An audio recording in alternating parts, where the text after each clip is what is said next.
Hello everyone and welcome to the first project for our course, and this will be predicting car prices.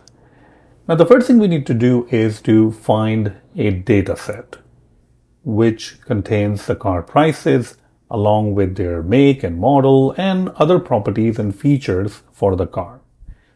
Now you can find the data set at many different places, but I really like this website called Kaggle.com.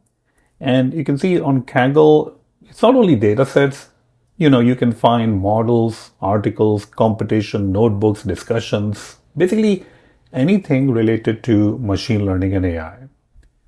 But we're looking for data set. So let's go ahead and search over here in their search bar. And I'm going to say car prices data set. Now I actually know exactly what data set I'm looking for. Let's go ahead and also make sure that we select data sets. And you can see there are so many different data sets: car pricing data set, sports car pricing data set. But I'm looking for a very particular data set which doesn't even appear over here, which is kind of funny. So I'm just going to search for Carvana data set. And I think I saw it and now I don't see it. Let's go ahead and see where it is. There it is. So that's the one that I'm looking for.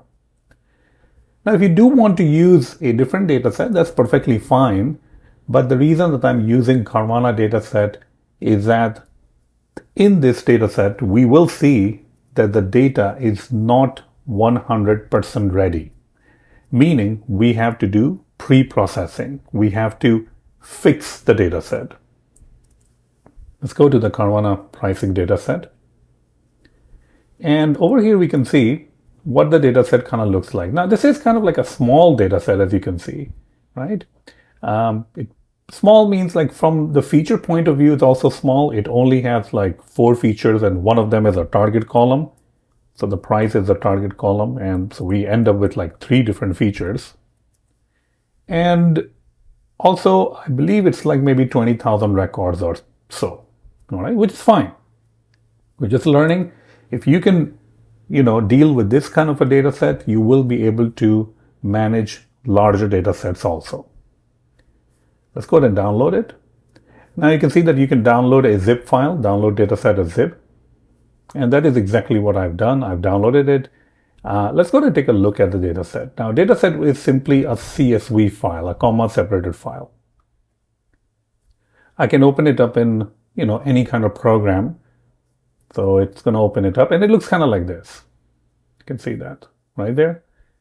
Yeah, it has like maybe 21,000, 20,000 records, the name of the car, year, miles, and price. And, you can see that over here we have Jeep Compass, Jeep Compass, Jeep Compass. So a lot of data for Jeep Compass. And the same goes for other cars also.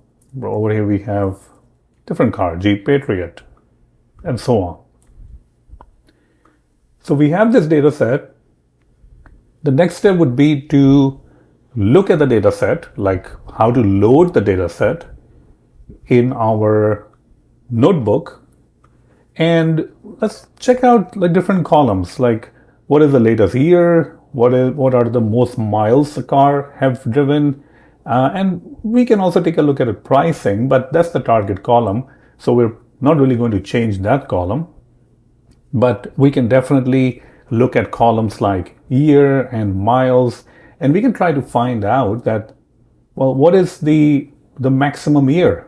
Like, does it go to 2026, 2025, and what's the minimum year? What's the maximum miles? Is it like 200,000 miles? And what's the minimum miles? Like, is it 100 miles? So all of those things are important, right? So we are going to be looking at that in the next lecture.